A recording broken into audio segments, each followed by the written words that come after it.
Wisdom Foundation welcomes you to this webinar, which is entitled The Devastating Effects of Fake News. And before we begin the program, which is a very short program, I'll give you the introductions to the distinguished panelists, and then the panelists will take the conversation forward. And we will end with a few questions that we have already received and a vote of thanks. So before that, let us start with the national anthem, as is the tradition of the Wisdom Foundation. The national anthem, please. Janagana mana adhinayak jaya he Bharat bhagya vidhata Punjab Sindh Gujarat Maratha Dravida Utkala Vanga Vindhya Himachal Yamuna Ganga Uchala Jaladhi Taranga तव शुभ नामे जागे तव शुभ आशीष मांगे गाहे तव जय गाथा जन गण मंगलदायक जय हे भारत भाग्य विधाता जय हे जय हे जय हे जय जय जय जय हे.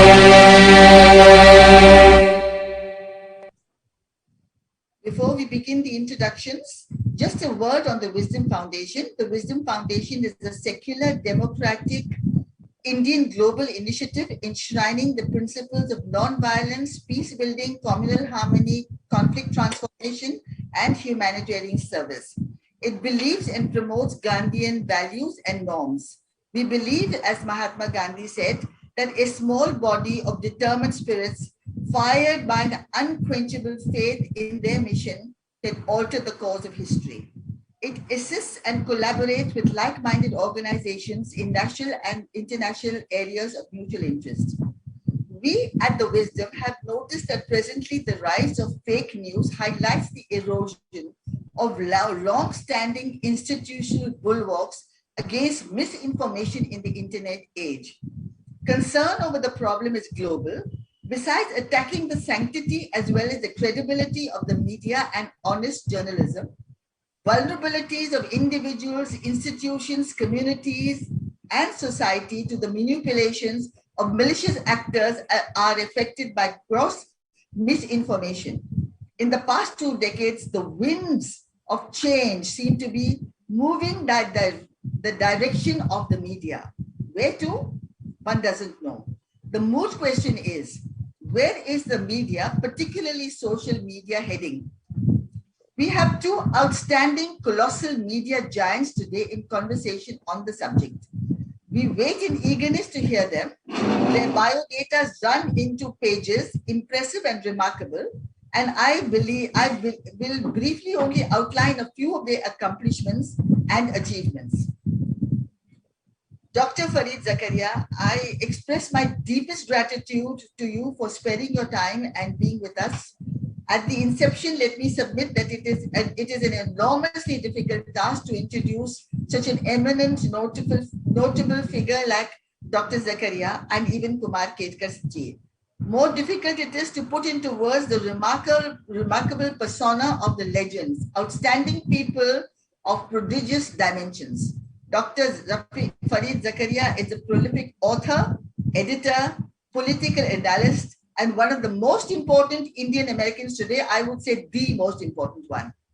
His fame is simply irretrievable. His acumen and wealth of knowledge in the media-related field is a force to be reckoned with. A titan who commands awe and attention, one who has treaded the media firmament for decades with its sound and fury, unflustered and composed, and that indeed is a great virtue. While abundantly admiring him for his resilience and ability to make the best of his publications, his achievements outshine anything that I am able to articulate. His father, Dr. Rafiq Zakaria, was a political icon associated with the Indian National Congress, as well as an illustrious Islamic theologian. I am deeply indebted to him as an inspirational friend, philosopher, guide, and teacher, a mentor who challenged and shaped my mind. His mother, Mrs. Fatima Zakaria, a respected, important, erudite editor of the Times of India formerly and the Illustrated Weekly, has been a pioneer in her own field. Dr. Farid Zakaria has acquired his ideals and values from them. A Bachelor of Arts and a PhD from Yale in Government, Harvard University, 1993. He studied under the iconic Samuel P. Huntington and Stanley Hoffman, as well as the international relations theorist Robert Keohane. Really, Farid, I envy you. He has an illustrious career. In 1992, he was the managing editor of the prestigious Foreign Affairs at the age of 28 only. In 2000, he was the editor of Newsweek International. In August 2010, he moved to Time to serve as an editor of the editor at large and columnist. He writes a weekly column for the Washington Post and is a contributing editor to the Atlantic Media Group that includes the Atlantic Monthly. He has a number of published articles covering a variety of subjects to his credit. And should I start naming them, we would lose that 1 hour that we have with him. That is, they are published in the New York Times and other several leading publications. Dr. Zakaria's publication, books, include very important work. One is From Wealth to Power, The Unusual Origins of America's World Role. The Future of Freedom, which I had learned by heart, just by the way. And 3, The Postmodern American World. And in defense of, the 4th one is In Defense of a Liberal Education, so important. He co-edited The American Encounter, The United States and the Making of the Modern World. The Future of Freedom and the Post-American World have been translated into more than 25 languages. On television shows, Dr. Zakaria has been a prominent news analyst. His most famous show is the weekly Farid Zakaria GPS, that is Global Public Square, is watched by millions and trillions. He has a number of honors and awards to his credit. And to mention one or two very important ones to us is that in January 2010, Dr. Zakaria was given the Padma Bhushan Award by the Indian government for his contribution to the field of journalism. And in 2020, Dr. Zakaria was awarded the International Center for Journalists, ICFJ, Founders Award for Excellence in Journalism. He has honorary degrees from Harvard, Brown University, Duke University, Johns Hopkins Universities, and the works, and numerous universities. These are but a few of his achievements that I have outlined. Dr. Farid Zakaria, we are honored to have you with us, and we express our deepest gratitude for you to spare your time, and we wait to hear you. Our other eminent panelist is Shri Kumar Ketkarji, as a member of Parliament, Rajya Sabha, and needs no introduction. He has few equals in the world of media, a noted prolific author and an expert on political affairs. He has walked tall in the corridors of power. He is all these and more, a person larger than life, in the normal mortal run. A great orator, his voice has always echoed in the media fraternity. An unrivaled journalist for 50 years, he started his career associated with the Economic Times, where he was a special political correspondent. And then he was the chief editor of the Marathi daily Maharashtra Times Group, followed by chief editor of Lok Satta Indian Express Group. He has been a panelist on all the leading channels, NDTV, India Today, CNN, Times Now, etc. And during his many years, he has written many articles from the USSR and its disintegration to Berlin and to Germany's Berlin, transformation of China, Vietnam, Hong Kong. And he has been awarded with the Padma Shri in 2001 by the central government as a Lifetime Achievement Award in Journalism from the Maharashtra government. He has 12 books in Marathi on politics, sociology, science, and literature to his credit. He's also a distinguished advisor to the Wisdom Foundation. Ladies and gentlemen, I give you two media giants in conversation with one another on this very important subject. Thank you. And now, this is for Dr. Farid Zakaria and Kumar Ketkar. We wait to hear you. Well, actually, thank you, Zainab ji, but your introduction to me was extremely hyperbolic. I don't think I'm in any way a media giant. That description belongs to Faridji. And in fact, I'm privileged to be interacting with him. I have known his father for many years before, for something like 40 years. I have gone to his house for meals. He has presented his books to me. And so I'm aware of the background that Faridji had even before he went to States from Rafiqji. So I am really privileged to be with him. He will be throwing more light on what is happening in the name of social media, in the name of freedom, in the name of all the questions that are getting more and more worrisome these days. Interestingly, the social media came into existence, or internet came into existence, mobile came into existence, expanding our freedom. So it was expected that this freedom, which is getting expanded by the technology, and people like Harari also said that it is technology which will govern our mind and our future. And so even we thought, perhaps innocently or in a naive way, that with this mobile technology, our freedoms will expand. But to give credit to Faridji, Dr. Faridji, he wrote the book titled Future of Freedom a little about 20 years ago. At that time, this mobile technology existed, but it had not acquired the proportion, monstrous proportion it has today. It did not have the fake news. It did not have the Facebook. It did not have the social media like we have today. And interestingly, the freedom itself is being challenged. That future of freedom, which was considered a guarantee with the technology, has actually come into a problem. And Faridji thought about it without having the social media at his disposal for seeing the alarm. So I think we should begin by asking Faridji, how come, if I may add a couple of words more, actually the idea of fake news is not new. Fake news has been there. I mean, even when I was a journalist about 45, 50 years ago, I have actually seen fake news coming. But that time, it had so many filters in the print media. It had to go through sub-editor, the chief sub-editor, the news editor, and so on and so forth.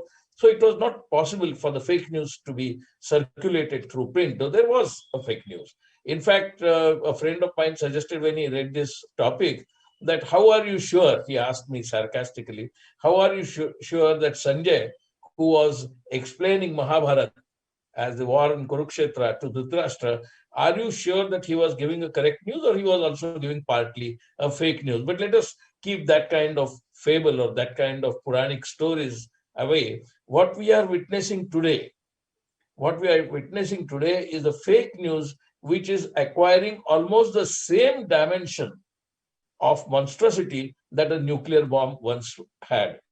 This may look like hyperbolic statement, but the fact is that nuclear bomb, the fission technology, exploded and exploded only in certain areas. But the fake news bomb or the social media bomb is exploding every minute all over the world on all our minds. All minds are exposed to the fake news, devastating fake news, and therefore actually the stability of society, the democratic idea, the idea of freedom about which he talked, those all ideas have come into cauldron, and it is becoming extremely difficult to keep stable society and to keep democratic order. Suddenly, it lasts about 10 years, and it concomitant with the rise of social media, that regressive tendencies, the fundamentalist tendencies, the extremist tendencies have grown all over the world and are actually staking claim to power. Yes. So this phenomenon, which has actually happened in last decade or two, Dr. Farid Zakaria is a witness to that and has contributed profoundly on current topics like this as well as earlier topics. So he should be able to enlighten us more because he's sitting from US and seeing all the things as from the vantage point of United States. So I would suggest, and he has recently seen the period of Trump, and just as we are witnessing period of Narendra Modi, he was witnessing the period of Donald Trump. So I think he would be able to explain the alarming, the threatening situation that the social media and the fake news has created. So Dr. Farid, sorry for this longer introduction to the topic, but over to you. Yes, Dr. Zakaria. We're waiting to hear. Absolutely. Well, first, Zina, thank you so much for inviting me. I think that the work that the Wisdom Foundation is doing is so important. And this kind of work is important at all times, because I think one thing that people often forget is the democratic project, the liberal project is very fragile everywhere in the world, as we've seen in the United States itself.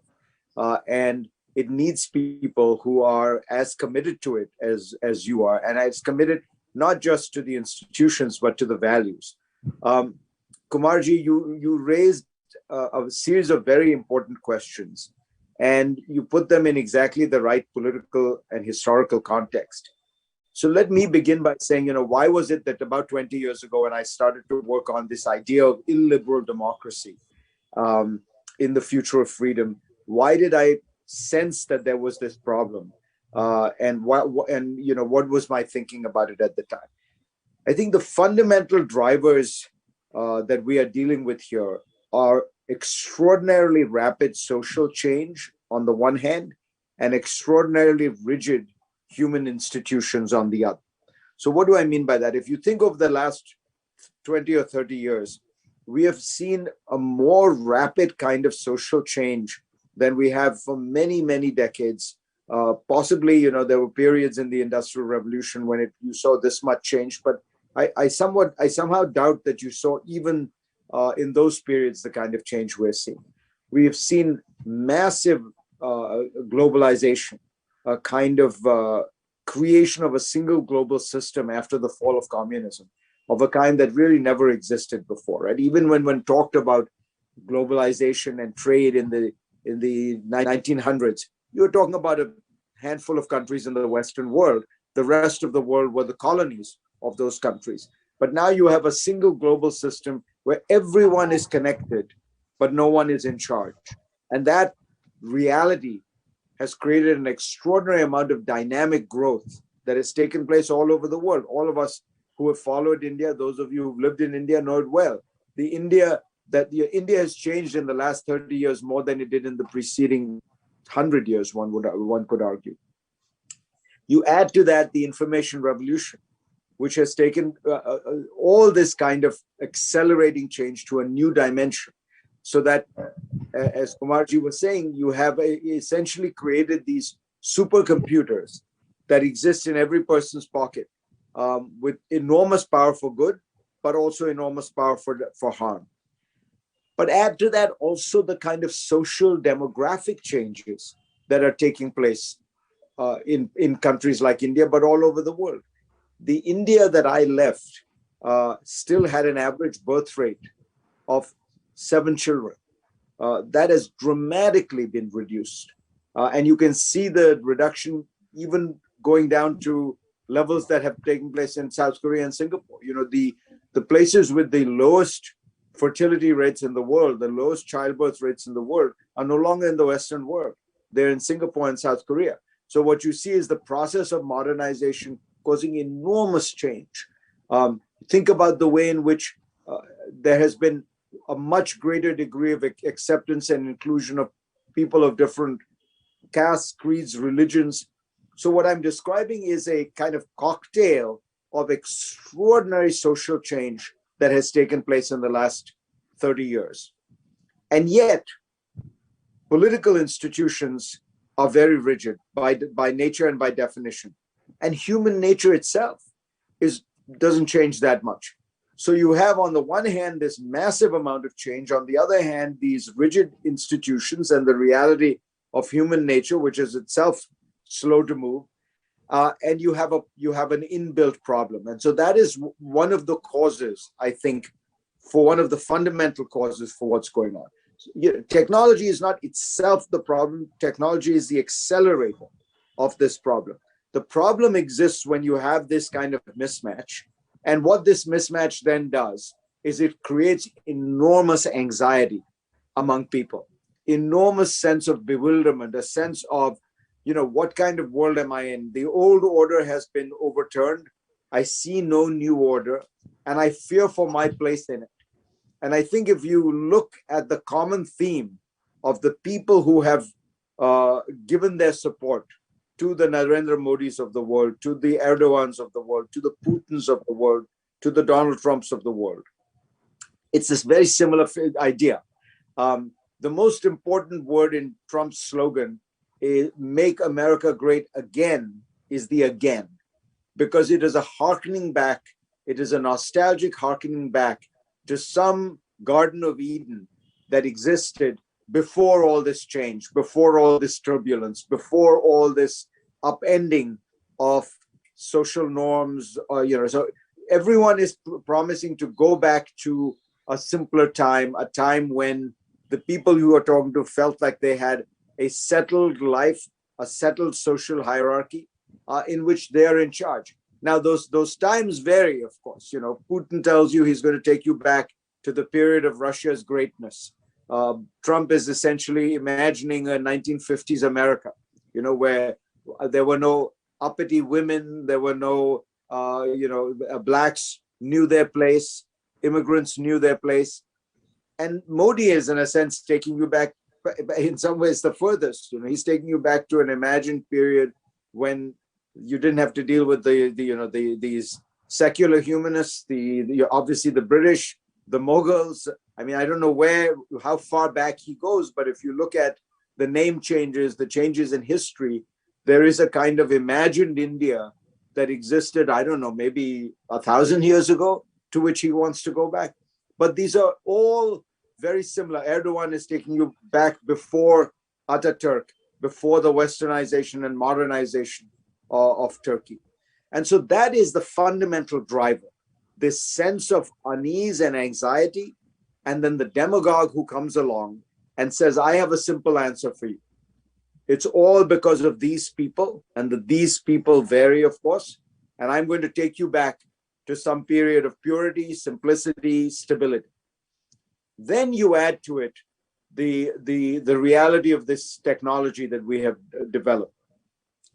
And the nature of this technology is very interesting. As you say, it's meant to be empowering. It's meant to give the individual a chance to break through all the hierarchies and barriers and individually get their own perspective on what's going on in the world. And in fact, it is in many ways liberating, and it is providing for enormous amount of new content, new perspectives, new views. But what we didn't count on is, while the technology is new, human nature is old. And human nature is such that, especially when anxious, especially when fearful, not so much to be confronted, to be challenged, to be questioned, to be cross-examined. You are searching for affirmation. You are searching for vindication. And so what has ended up happening is that the entire platform of social media has ended up being a vast exercise in vindication, a vast exercise in self-affirmation. And the social media platforms, and this is perhaps the fundamental issue, have realized that the simplest way for them to make money is to play into your urge for affirmation and vindication, play into your urge for a kind of to boost your self-confidence. And so they provide you with more and more and more of the same, of the things that you already believe, of the things that you want to believe, that you are pure, the other side is evil. And in doing that, because its metric is maximal engagement, what it is doing is trying to make sure that you stay hooked. So there is a kind of ecosystem that it is building with its algorithms that just keeps you hooked. And in order to keep you hooked, not only does it have to give you that which affirms you and vindicates you, but that which keeps you hooked, which means increasingly sensational, increasingly outrageous, increasingly incredible and unbelievable. So I said to Bill Gates on the show last week when we were talking about this, I said, people are going to click on the link that says Hillary Clinton is running a child prostitution ring in the basement of a pizza parlor, which, if you remember, was an actual story that was propagated when she was running for president, rather than the link that says Bill Gates has a new book warning about the dangers of climate change. That is how we are, we are wired that way as human beings. But the social media companies have realized that is the path to their profits. And that there, we might begin to think about some of the solutions. So you see, I think this is not going to be easy to solve because it comes out of this much larger and broader context of a world in enormous flux, in dynamic acceleration, political institutions that are stagnant or at least rigid, human nature that is always searching in times of unease and anxiety for some other to blame it on. And then the media that accelerates this all. The media is in some ways a reflector and accelerator of this trend. It is not the primary and fundamental cause of it. Now we can then start to think about how to think about solutions. But I think it's important to realize how deep the problem is. Well, actually, Dr. Farid, is it not very paradoxically interesting that we are using social media like Zoom to discuss the evils of the social media? So, actually, it is a paradoxical fact. And moreover, I find that when there was no social media, when there was no media, in fact, and everybody thought information communication revolution was kind of a utopian idea of, expanding freedoms, expanding democracies. At that time, when there was no such technology available, we had in the 20s and 30s last century, there was Mussolini, there was Hitler, there was Franco, and those people, actually ruled, and not only ruled the states and the countries, they actually ruled over the minds of the people. When Hitler in 1933, when he took over, actually the process had begun much earlier. And between 33 and 1944-45, there was hardly any local social German opposition to Hitler. There was, but not much. And Hitler could carry on. Mussolini could carry on almost till the mid-40s. Now, without this technology, without this social media, they could influence the minds of the people. Now, today, the monster has the media in its hand. And therefore, it has, proportionately, exponentially increased the threat to human life. But my question would be, don't you think the idea of fake news, which is a subject today, devastating fake news, the idea of fake news was in a way, in a very preliminary way, was perfected during Cold War, when I distinctly remember when Cold War was at its peak and the CIA was accused by agencies that CIA is planting news, and the CIA supporters of America would say KGB is planting news, and MI5 and MI6 were planting news, and they were trying to plant news, create fake news to generate certain political objective. So invariably, we have found that time and now, the fake news has an objective. It has political objective, power as its objective.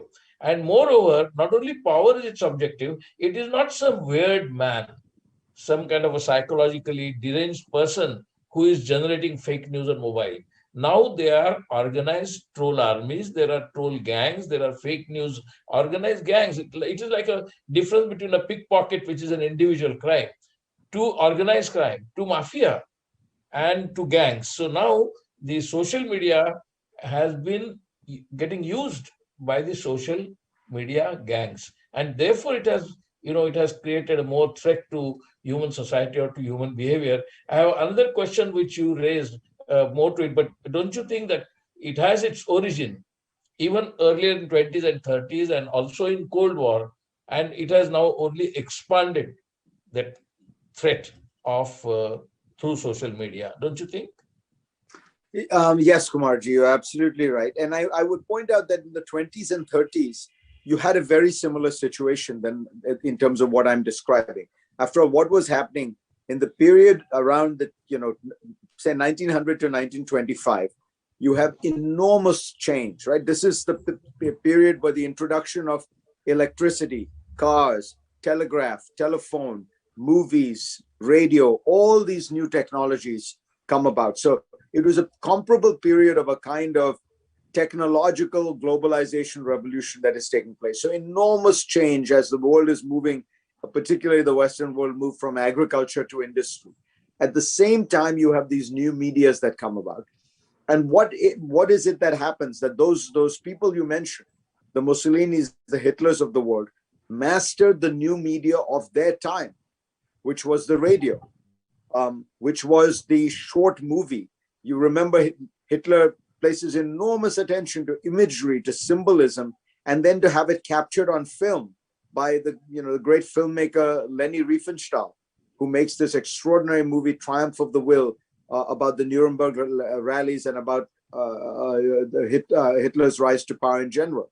So that kind of media revolution had already begun, but it was an unusual media revolution, or at least it was a distinctive for its time, which was this: the radio, the TV, the media in the 1950s during the Cold War all had this quality. They were one-to-many broadcast systems. So there was a central node that broadcasted to the entire country. Capturing that central was extraordinarily important.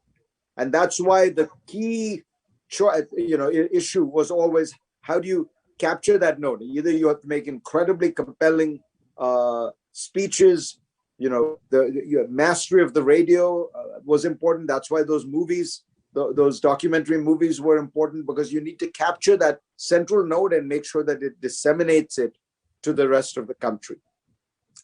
Today, we are in a different situation. There is no central node. I mean, if you think about it, when a coup used to take place in the 1920s, the coup plotters would go to the presidential palace to arrest the president, and then they'd go to the radio station to broadcast their message. So they were capturing political power and information power. In the 50s, when the coup would take place, they would go to the presidential palace and the TV station. Same idea: political power, information power, because you had a one-to-many broadcast system. Today, the system we have is a many-to-many broadcast system. And so the mechanism you need to propagate fake news is very different. It's exactly what you described. It is these armies of trolls. It is the algorithms. It is mechanisms that infect the entire system, because no one node is powerful enough to affect it. So I think of this as very much in keeping in terms of philosophically with what you're describing, but it's new in that you have to understand the nature of a many-to-many system. You have to understand the nature of how you infect that system with it. Now, what is the ultimate objective? The ultimate objective, however, is very similar. The ultimate objective of fake news today is to question any objective narrative that might be presented, and to cast doubt, to cast suspicion, and to give people vindication and affirmation of what they want to believe. So you don't actually have to definitively prove anything. You just have to create enough doubt, confusion, so that your people can feel that the whole issue is complicated and who knows what happened, right? So the ultimate version of this, of course, is the election of 2020, where 50 states certified it, 60 court cases affirmed the truth, but you were able to infect the system with this doubt. Well, maybe there were some of these states that cheated. Maybe there were some rules that were played with. And so you have the reality that there are maybe 35% of Americans, so we're talking about 60 million people, who believe that Joe Biden did not actually win the election. And that is enough to sustain this kind of alternative reality and the fire in the belly that these people need to believe that Biden is illegitimate, to believe that Trump was wronged, and therefore to want revenge, right? So that is the objective of fake news. It is not necessarily to present a perfect objective or alternative. It is to cast doubt and to create vindication and affirmation in the other view, so that in a strange way, your appeal becomes unrelated to the objective realities of the world. Your appeal becomes unrelated, for example, to your performance as president or prime minister. One of the puzzles about Narendra Modi, people have talked about, is how has he been able to win elections when the economy is doing badly, right? Because the key understanding here, the same is true of Erdogan, the same is true of Putin. The key understanding here is if you can de-link the appeal that you have to any objective reality, because you muddy the waters so much, you have achieved something in politics that is almost like holy water. Because normally politics is, democratic politics is some kind of referendum on your performance. But if you have able to use fake news to break that link, you have managed to create a situation where you have almost a kind of perpetual election machine. And that is the great danger of these systems, because add to that anti-democratic characters, anti-democratic leaders, demagogues who don't want to leave power, as Trump turned out to be. And it becomes very toxic, because not only is the electorate not going to reject you because of poor performance, but even if they do, ultimately you don't want to leave, and you can concoct some new fake news narrative that explains why you shouldn't leave. Absolutely. I think you're absolutely right, in the sense that, in the 50s and 60s, when Marshall McLuhan wrote that the world is a global village and the medium is the message, at that time it looked like it is going to actually unite the world into, all the humanity is going to be united in the sort of global village. So at one level, it was a utopian information revolution idea, even before the information revolution was launched, that Marshall McLuhan said it's a global village and understanding media and medium is the message. But as it progressed, I think Marshall McLuhan also realized the threat that the media poses, and he wrote about that also. The point is, information power and political power, the nexus that you showed, the symbiotic relationship between the two, has been understood by these rulers you mentioned. For instance, medium is the message is better understood by all these people whom you mentioned. They have understood and they have used the medium quite consciously, perhaps without reading Marshall McLuhan, but quite consciously they have converted every single media into a game of power. And that's why the threat is. But the question remains, which you actually opened up, is that human behavior and institutional behavior. Institutions are rigid, and even human behavior has not fundamentally changed over the, say, let us say 1,000 years or 2,000 years or whatever. So actually in MIT, I'm told a research is going on, and the title of the book is Cyber Effect, and how cyber psychology is emerging as a new science. Cyber psychiatry is emerging. People are getting addicted to cyber world, and therefore, Restart is a new organization to de-addict all these people who are getting addicted to social media. So all that is happening means human behavior. But how come and why human behavior, which is supposed to be, according to Darwin, adaptive to the world, instead of getting adapted, it is harking back to the period which they have not seen. Nobody has seen the period to which they are harking back. Everybody is, kind of remembering like a personal memory to the era of Ram or to, whatever. So how come the era which they have not seen, which they have not experienced, and yet they consider that as a relevant reference to their today's life?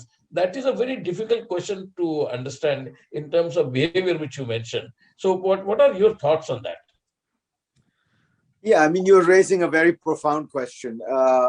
My own view has always been about, this issue of human nature.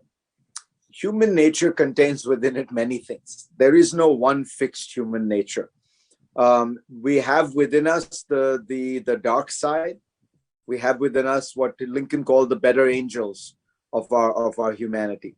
And it is the circumstances that bring out one side or the other. It is leadership that brings out one side or the other. What do you appeal to in human beings? Look, Germany in 1935 and Germany in 1965, same country, same people, but one set of circumstances, depression, hyperinflation, and one set of leaders, Hitler, can bring out this very dark side to German character. On the other hand, peace, prosperity, American protection, and leaders like Adenauer in the post-war period were able to bring out a very different side to human character. I think we have all seen this in India much more clearly. I remember, growing up in Bombay, and some of those riots that would take place periodically, communal riots, you in some cases you even knew the people, and one day they were happily coexisting, Hindu and Muslim, and the next day they're hacking each other apart like savages. How does that happen, right? And it seems to me it shows you we contain within ourselves both these elements. So how does one get privileged? How does one? And I think it takes work to make people to evoke those better angels. It's easier to appeal to people's fear, to people's sense of insecurity, to people's sense that if you want to understand your problems, blame the other. If you look at Trump's speeches from the 2016 election, very simple in many ways. We talk a lot, but the basic theme was this: the Chinese are taking your factories, the Mexicans are taking your jobs, the Muslims are trying to kill you. I will beat them all up. You will be great again. And that was, in a sense, very fundamental. It's a very visceral, I think that we sometimes, people like us, tend to imagine that the electorate is voting on the basis of issues, is voting with their minds, various programs. No, it's a much more gut. People vote from their gut, and they vote from a sense of fear or hope or, inspiration. And it's much easier to provoke these darker forces. And part of that fear is you're selling a story. And the story is often, as you put it exactly right, this is most of these hearkening back to the past is to an imagined past that never existed, or to a past that was much more complicated than people imagine, right? I mean, if you go back to the 1950s in the United States, blacks couldn't vote, immigrants were basically cast into the shadows, women couldn't, in many states couldn't be lawyers, doctors, accountants. It's not a world that many of those people who are voting for that vision would have found themselves on the wrong side of the street in that situation. Or you have these, imagine alternatives that are so fantastical that you have to really stretch the imagination. When was it that, India has been a country of constant, foreign traffic, trade, travel, conquest. What is this period, that you have before Muslims were in India? Is it 1,000 years ago? Is it 1,200 years ago? And the real beauty of India was always this syncretic development of a culture. When I came to America, I was struck by the fact that in America, people respect each other's religions. But in India, you actually celebrated each other's religions. I mean, the India I grew up in, the home I grew up in, we celebrated Diwali, Holi, even Christmas. When we would have people over for Eid, half the people who would come for Eid celebrations would be Hindus. That was the India that, and so that, I think it's important for people like us to remember, that was as real as any exclusionary vision. In fact, that was more real than an exclusionary vision, because those exclusionary visions are, mostly concocted fantasies. But what I'm describing was the lived experience of Indians in the 50s, in the 60s, in the 70s. And of course, they would break down from time to time. It would break down because of bad leadership. It would break down because of, a crisis of one kind or the other.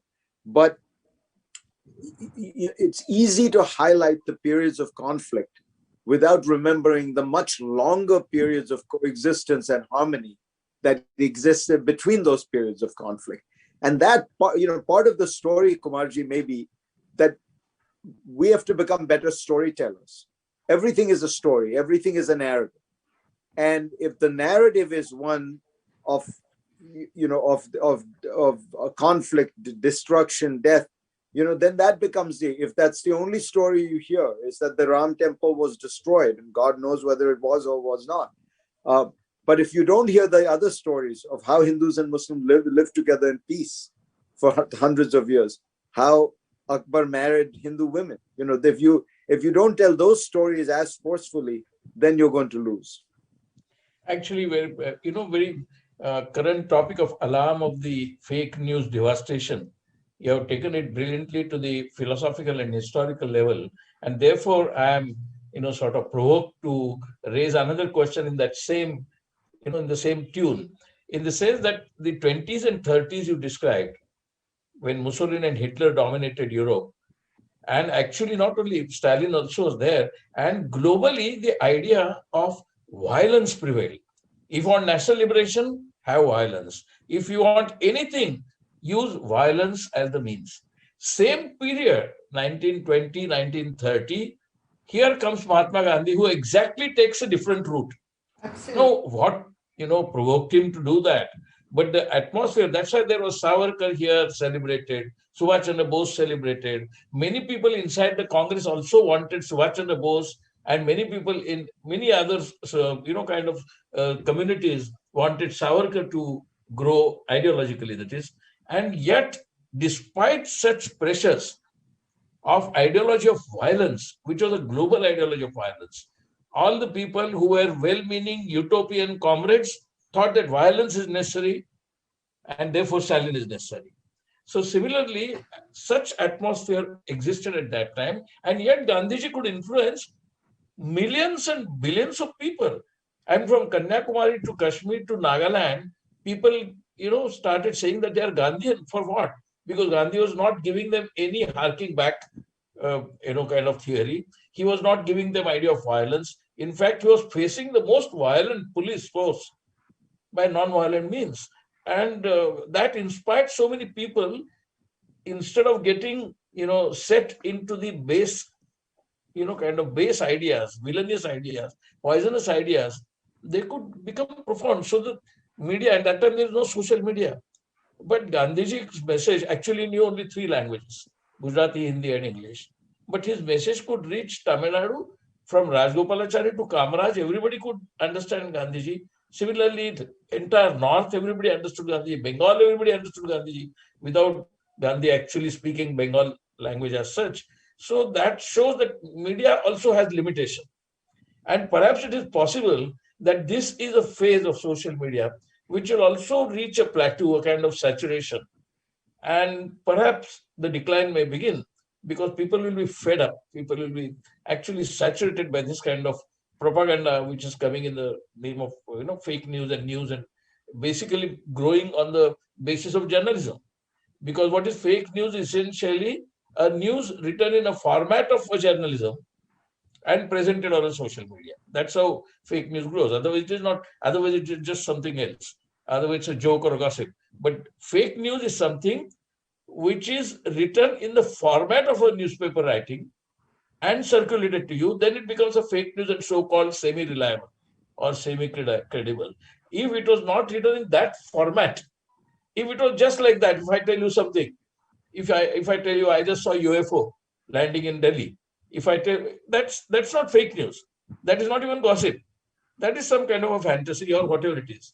But fake news is something which gives the format, the form, very properly like a journalistic format and makes it credible. And that is why even historical facts are being made credible during the about the freedom movement, about partition, about Muslims post-independence and so on. And that is why the threat is apparently it is truth and actually it is a total lie. So this that's a very, very good point. And in fact, that is, of course, the genius of Fox News, which was that it presented itself and it looked like a network. It looked like a normal news network, but actually it was an opinion entertainment mobilization machine that was in the clothes of what seemed to be a normal news network. But I want to touch on, because I know our time is limited, I want to touch on finally, though, the point you were making about Gandhi, because I think it highlights the degree to which human beings have a choice, human leadership matters. Because Gandhi, after all, was actually himself a master at media and communication. Correct. Yeah. So definitely. What you need is people who have the right ideas, who are well-minded, but who also understand how to manipulate images, symbols. I mean, Gandhi's greatest skill was the transformation of the Congress Party from a gentleman's debating club into this mass grassroots movement, as you say, that touched all the different regions and parts of India, all the castes of India. And he did that by very simple symbolic politics, the weaving of khadi, the salt march, these things that he understood would somehow strike a very simple chord. Again, recognizing that people, you get people by appealing to them at the very gut level, at this very visceral level. Nehru could give all these very fancy speeches, but it was Gandhi's imagery and symbolism that was able to connect people to, it was able to make an average poor peasant understand how he or she was connected to that movement. In a very different way, Roosevelt, in the 1930s, mastered the new medium of the age, which was radio. I mean, Roosevelt gave, I think, 350 fireside chats. And the first one begins with a word which is not in the script, but if you listen to it, it's in the radio address. He begins by saying, "My friends." And so for the first time, the President of the United States is addressing every American, and he's breaking the barrier between them, until then a very formal barrier, and says, "My friends." So I think that what we need to remember is, at the end of the day, human leadership matters. And you need to find people who are equally skilled at this, the art of communication, the art of storytelling, the art of narrative building, who are liberals in the broadest sense of the word. Without that, technology at some level is neutral. It can be used for good, it can be used for bad. Correct, yeah. And I think you're right that there may be areas where there is an overreach, just as with the pamphleteers of the 18th century, which was all, by the way, lots of fake news. Yeah. Gave way to a more sensible media later on. Maybe we're in a phase like that, but it won't happen without all of us trying, without the search for, better leaders, without the search for better methods. None of these, I talked in large structural terms, but none of this stuff happens automatically. Ultimately, human beings have to make it happen. I agree with you totally, in the sense that, and imagine how people can also, very correctly you mentioned that today they are savages and tomorrow they are friends, and hand in arms they go.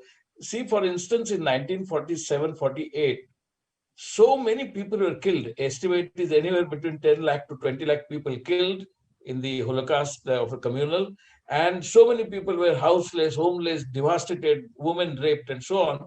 And yet, for Pandit Nehru, the challenge was to bring this kind of Holocaust country into some kind of a developing. And how quickly, Pandit Nehru, we should be grateful today's generation doesn't understand the role of Pandit Nehru between 1947 and 1955, how he must have actually faced the challenges. And that's why when Gandhi was asked, "Why have you chosen Nehru?"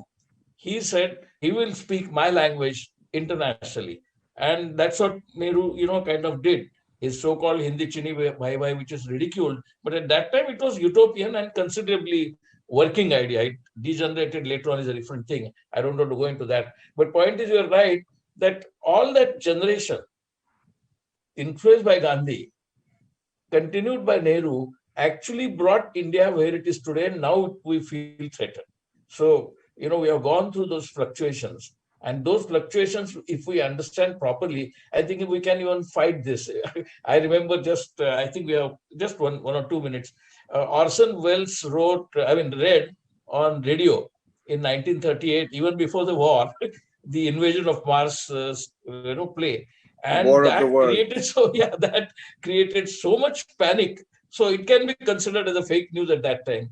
It was actually considered as a news. Many people thought it was a news that Martians had arrived and invading the earth, and it was not considered later on as a kind of fake news, because it did not generate the kind of heat and the catastrophe that we are witnessing today. But the fake news has this history and human behavior also. Like, I don't want to quote spiritualists because J. Krishnamurti is not a spiritualist, but he has said that unless we attempt to change fundamentally the human behavior, which is actually also responsible for this carnage, for this, and this human behavior carries a baggage of, thousands of years. So we have to liberate personally, socially, collectively, and not nationally, because nationalism is a very narrow idea. So human beings must overcome and throw the baggage of all these negative tendencies out. I think it is possible by using the same social media. The same media was used by, as you correctly said, Gandhiji. I say, meaning not this, but media was used. And Gandhiji gave a different idea to the world, which is worshipped. Nobody worships Hitler. Nobody worships Stalin. Nobody worships Mussolini. But all over the world, whether they actually perform that way or not is a different matter. Whether they actually behave in a Gandhian way is a different matter. But the only idea that has survived without getting into utopian trap is that of Gandhi's ideas. So I think the Gandhi-Nehru phenomenon has, I think, a potential for the future, irrespective of the social media, kind of creating this monster. So instead of having a negative message to the listeners that social media is going to destroy us all, let us end, I think, on a positive note that social media can be used. The same weapon can be used. Instead of creating a bomb, we can create electricity out of nuclear power. So we can use social media to generate more friendliness, to generate more democratic spirit, to generate freedom and debate and dissent, respect to dissent. That can be done by using the same social media. And you have actually challenged and actually posed the question of future of freedom. I think that can go further. You should write a sequel to that, the future of freedom in the context of today's technology and today's social media. That would be a great contribution to this debate. Thank you, Kumarji. Doctor, I have, a kind of a dilemma that I'm expressing before you. I know that we are running short of time. You see, this present conflict, I understand that we must use, media to our benefit, and we should not be judgmental and, in our own minds, extricate them as, enemies or, enemies of people. But what I'm, wondering is that at this present moment of time, one of my board members, the very respected Admiral Ramdas, has posed a question for you, which I wanted him to ask you personally, as that today children are listening to this fake news. You see, so much of it is coming on that they're growing up with it. And you see, when the parent is trying to influence the child in the right moral directions, the child is, not able to understand or accept that. So you see, these are also small dilemmas that how do we tackle? What is the answer to this? This is a very humble question from my part. Well, it's a very good question, and I don't think there's an easy answer.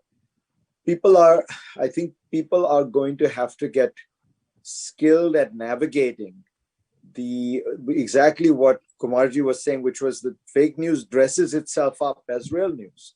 The format is the same. And when the format is the same, you are, in a sense, you're doing it deliberately to confuse people, to make it, we do have the advantage of the reality that people have lots of information at their disposal. They have these supercomputers in their pockets. They can use them. Maybe we need to help people understand how to search for the actual truth, how to search for objective reality. Understand that is a process, that is not simply blindly accepting that somebody's sitting in a television studio who is dressed like a television anchor and who speaks like a television anchor is always telling you the truth, that there is a level of skepticism that you should apply to this. But it's a very difficult challenge for precisely these reasons. I take some comfort from the fact that historically, these efforts to brainwash people have not worked.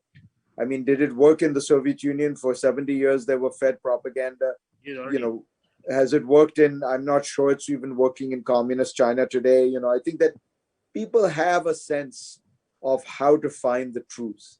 The challenge is it has become much more complicated because the purveyors of falsehood have become very clever and using this technology. So we need to get equally clever at helping people find a path to the truth. Like the farmers are doing. Thank you. Thank you. That was. Zina ji, I'm so sorry, but I have another engagement and Yes. I have to leave. I'm sorry about that. Dr. Farid, I was wondering, there are 3 or 4 questions. Would you like to take them? They are directed to you by the. Sure. How about if you read them quickly, I'll try and give my response as quickly as I can. Okay, I'll read them very, very quickly to you. I have the downside, the disadvantage of having a book that is appearing in 20 countries simultaneously is that I have to do media with those. And I have a French TV station that is waiting to do an interview. So thank you so much, Dr. Farid, for your time. I'm sorry to infringe on you. I'm quickly reading these questions out. Yeah. One was, as I said, by our board member, Admiral Ramdas Sahab, who's a great peace activist. He was a renowned chief of the naval staff of the Indian Navy from 1990 to 1993. He has this question: can ordinary citizens be safeguarded, and especially safeguard children from the menace of fake news? So that's one question. The next question is asked by, Mr. Muhammad Wajihuddin, a senior editor from the Times of India, who's been very much with the Wisdom Foundation. He says that a section of the media has become pro-establishment, so much so that they look like propaganda tools of democracy.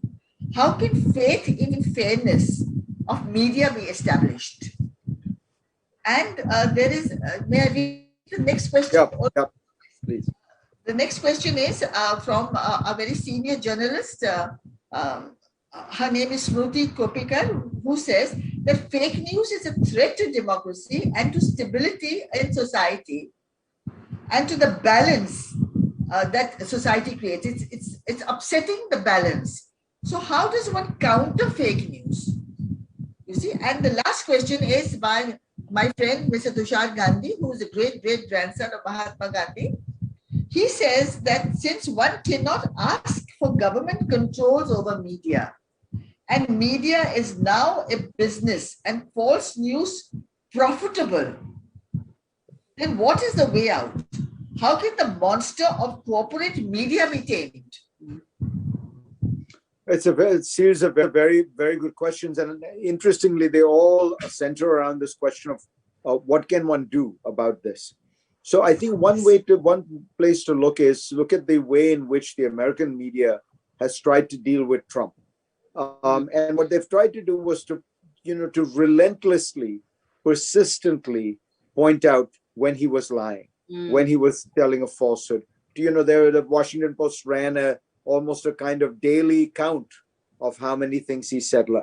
They would put into their news stories, Mr. Trump falsely asserted that Joe Biden election was illegitimate. So they use words that the media has been tended not to do. We have this tendency to say we're not supposed to evaluate, we're just meant to report. And I think they've recognized correctly that given the threat, given the danger, you have to start evaluating these statements. You cannot simply behave like a stenographer to a person who is presenting these kind of views, because he's gone beyond presenting a political idea or ideology. These people are essentially promoting falsehoods. And so you have to call out the falsehood as you see it. Maybe that's one answer, that maybe there needs to be a greater devotion to facts. So when people say, one side says that climate change is happening, the other side says it isn't. You don't present it as if there are two sides to the story. You say, scientists overwhelmingly believe climate change is in fact happening, it is man-made and things like that. You provide an evaluation of the truth content of these statements, and you do it relentlessly, repetitively. I think that that's an important thing to remember. It seems like you are becoming biased, but you are biased in favor of the truth. The other piece of it, which gets at this corporate aspect, is, look, there's no question that these social media companies benefit by having you go down these rabbit holes, by engaging you in your worst fantasies, fears, nightmares. Maybe it would be appropriate for there to be regulation that says they can't do this, that they have to present both sides of, they have to provide a diversity of news sources.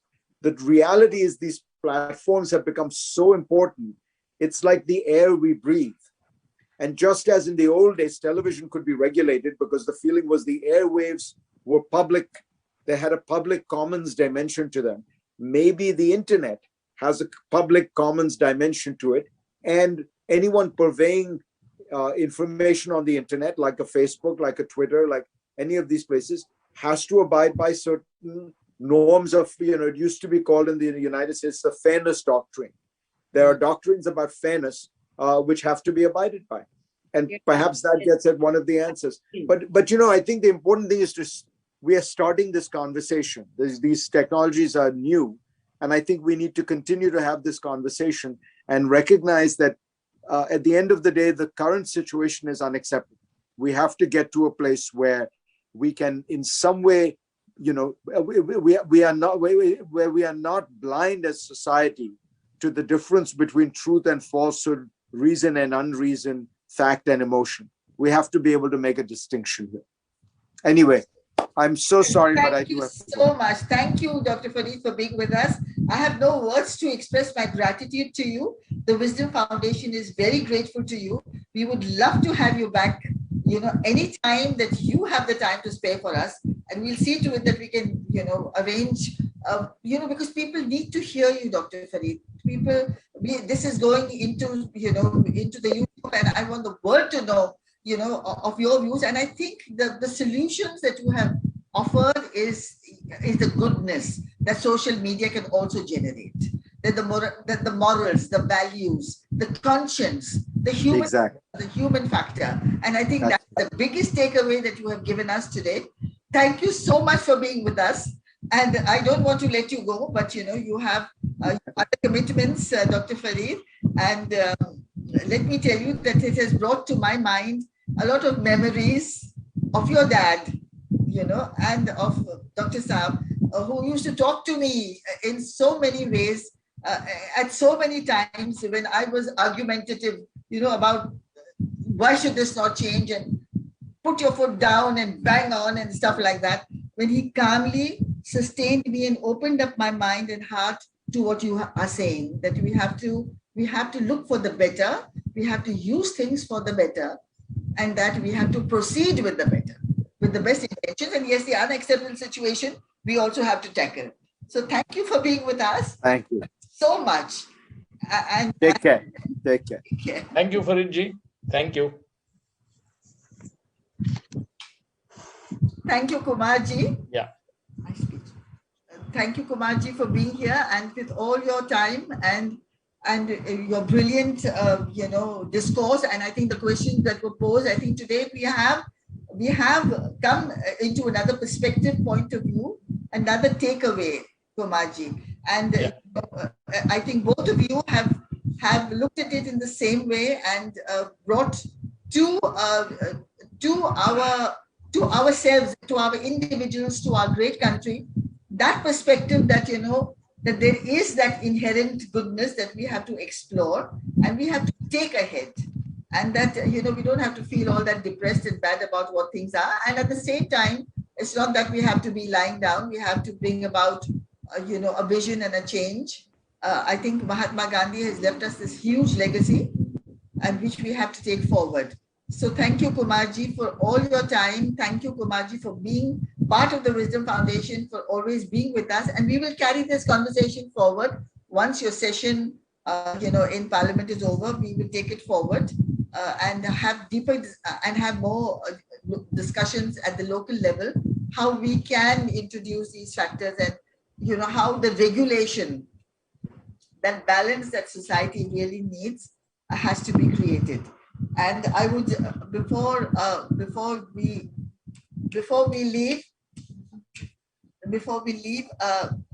I just need to thank the Wisdom Foundation to a very special person without whom this webinar would never have happened. And that is, we want to thank Dr. Tasneem Mehta.